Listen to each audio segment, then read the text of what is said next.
दोस्तों, नोएडा से एक अजीब सी घटना है जो निकल के सामने आ रही है। उस घटना को आप भी सुनेंगे तो वाकई में किसी पे इतनी आसानी से भरोसा करने में आप लोग को भी डर लगेगा, क्योंकि घटना है जो बहुत ही ज्यादा विचित्र है। तो दोस्तों, क्या घटना है, उसमें क्या वाकया होता है और कैसे घटित होती है घटना और उसमें कौन कौन शामिल है, पूरी जानकारी आपको दी जाएगी। तो चलिए जल्दी से इस वीडियो को हम शुरू करते हैं। नमस्कार दोस्तों, मैं रिपोर्टर हिमानी। तो दोस्तों, आप लोग का हमारे चैनल में स्वागत है। तो दोस्तों, आज की जो घटना है नोएडा की है।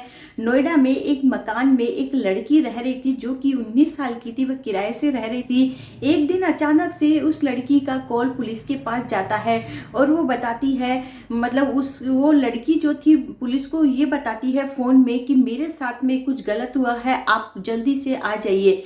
पुलिस तुरंत जब मौके पर पहुंचती है तो देखती है लड़की के जो कपड़े अस्त व्यस्त हो रखे हैं और जो मकान मालिक है वह बगल में ही खड़ा है सहमा हुआ सा। और पुलिस ये चीज भी गौर करती है, लेकिन पूरे घर का सामान व्यवस्थित था, बिखरा हुआ नहीं था। पुलिस के मन में ये ख्याल आता है कि अगर लड़की के साथ जोर जबरदस्ती की जाती तो घर का जो सामान अस्त व्यस्त होता, कि बचाव में लड़की जो बचा अपने बचाव के लिए भी तो लड़की कुछ करती तो सामान इधर उधर गिरता, लेकिन कुछ भी नहीं था। लड़की के बस कपड़े फटे हुए थे और बगल में दो लड़के एकदम नॉर्मल खड़े थे, जैसे कि वहां पे कुछ विचित्र हुआ ही नहीं है। तो पुलिस के मन में शंका पैदा हुई और उसके बाद में पुलिस ने उस लड़की से जब पूरी पूछताछ की बात की तो लड़की ने बताया कि मेरे साथ में ये मकान मालिक ने जबरदस्ती की है और जबरदस्ती मेरे कमरे में घुस आया। मेरे मना करने के बावजूद इसने मेरे साथ जबरदस्ती की और मकान मालिक का भी बयान लिया गया। उसके बाद में मकान मालिक का कहना था कि मैंने ऐसा कुछ भी नहीं किया है, ये गलत बोल रही है। उसके बाद जो दो लड़के खड़े थे उनसे भी पूछा गया तो वो लड़के, पुलिस ने पूछा कि दो लड़के कौन है, तो उसे बताया कि मेरे मतलब रिश्तेदार के, दूर के रिश्तेदार के भाई लगते हैं, तो ये मुझसे मिलने आए। तो कुछ ना कुछ शक होने लगा कि लड़की हो सकता है झूठ बोल रही हो, क्योंकि कमरे का जो सामान था पूरा व्यवस्थित था और पास में जो इसके रिश्तेदार के दो लड़के खड़े थे जिनको ये भाई बता रही थी वो भी सामान्य रूप में खड़े थे। ऐसे नहीं लग रहा था कि बहुत बड़ा कुछ हुआ है। और उसके बावजूद मकान मालिक था वो डरा सहमा खड़ा हुआ था और लड़की इतनी डरी हुई नहीं थी जितना कि मकान मालिक डरा हुआ था। उसके बाद पुलिस ने क्या किया, वहां पे जो सीसीटीवी कैमरे लगे हुए थे उनको खंगाला तो ये बात सामने आई कि मकान मालिक को लड़की ने खुद ने कमरे में बुलाया और इसके अलावा वहां पे कमरे में वो लड़के भी आए और भी कुछ लोग आ रहे जा रहे थे।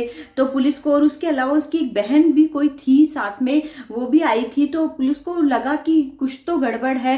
फिर उसके बाद पुलिस ने जो दो लड़के उसके साथ में थे उनके बारे में पूछताछ की और उनके बारे में जानकारी निकालना शुरू किया। तब जाके बात सामने आई कि ये लोगों के साथ में धोखा करते हैं, इनका गिरोह बना हुआ है। ये लोग अलग अलग जगहों में किराए से घर लेते हैं और वहां के मकान मालिक के कभी तो बेटे को और कभी मकान मालिक को ब्लैकमेल करते हैं। और ऐसा ही इन्होंने एक गाजियाबाद में भी किया था। और इसके अलावा बहुत से ऐसे केस निकल के सामने आए जिसमें 12 से ज्यादा लोगों को ही ऐसे बेवकूफ बना चुके थे। और ज्यादातर लोग क्या करते थे, डर जाते थे और समझौता करने के लिए तैयार हो जाते थे। गाजियाबाद में भी इन्होंने ऐसा ही किया था। वहां पे इन्होंने बहुत बड़ी रकम मांगी थी 1 करोड़ की, लेकिन लास्ट में जाके 2.5 लाख में मामला तय हुआ था। और मकान मालिक के बेटे को इन्होंने फंसाया था और बदनामी के डर से उन्होंने 2.5 लाख रुपए इनको दे दिए थे। इस तरह से लोगों को ऐसा ही बेवकूफ बना रहे थे, उनको ब्लैकमेल करते थे। कहाँ अलग अलग जगहों में लोग किराए से घर लेते थे और ये दो लड़के इसके साथ में शामिल थे। ये लोग क्या करते थे, पहले लड़की को किराए से घर के लिए भेज देते थे और उसके बाद ये लोग अपनी चालाकी से ये लोग ऐसा ही करते थे। कई कई जगह तो ये लोग वीडियो बना लेते थे, उनको ब्लैकमेल करते थे और जहाँ पे जो व्यक्ति इनका विरोध करता था, नहीं तैयार होता था, तो ये पुलिस में मामला दर्ज करा देते थे। जैसा कि यहाँ पे हुआ, ये व्यक्ति को भी इसने कमरे में बुलाया और खुद से ही ये कुछ व्यक्ति के साथ में गलत कर रही थी। तो फिर वो व्यक्ति जब विरोध किया तो इसने पुलिस में इस चीज का केस दर्ज करवा दिया कि मेरे साथ जबरदस्ती की गई है। लेकिन पूरी गुत्थी जब सुलझ के आई, कि जब पुलिस ने पूरी जांच पड़ताल की तो पूरा मामला सामने आ गया कि इन लोग ये गिरोह है और ये लोग इसी प्रकार से साजिश करते हैं और सीधे साधे लोगों को फंसाते हैं और लोग बदनामी के डर से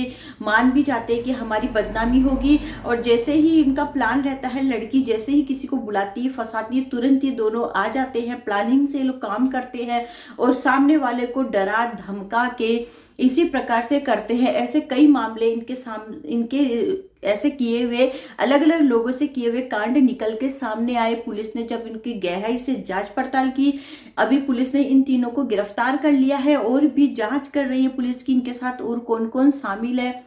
ये तो मामला दोस्तों निकल के सामने आ गया, लेकिन और भी कई ऐसे मामले होंगे जो निकल के सामने नहीं आते होंगे, क्योंकि लड़कियां आजकल लड़कों को इस प्रकार से बेवकूफ बनाती है और पुलिस भी उनकी बात कई जगह मान लेती है, क्योंकि ऐसा समझा जाता है कि लड़की के साथ में सही में हुआ होगा। लेकिन यहाँ पे पुलिस ने समझदारी से काम लिया और उस व्यक्ति को जबरदस्ती में गिरफ्तार नहीं किया। बेचारा मकान मालिक सीधा साधा बच गया, नहीं तो हो सकता था उस बेगुनाह आदमी को जबरदस्ती सजा हो जाती। लेकिन ये अच्छा रहा कि वो बेगुनाह बच गया और जो गुनहगार था उसे सजा मिली। तो दोस्तों आज की जो हमारी कहानी थी, सच्ची कहानी थी, नोएडा की थी। आप लोग कैसी लगी कमेंट करके बताइएगा और वीडियो को शेयर करना, चैनल को सब्सक्राइब करना न भूले।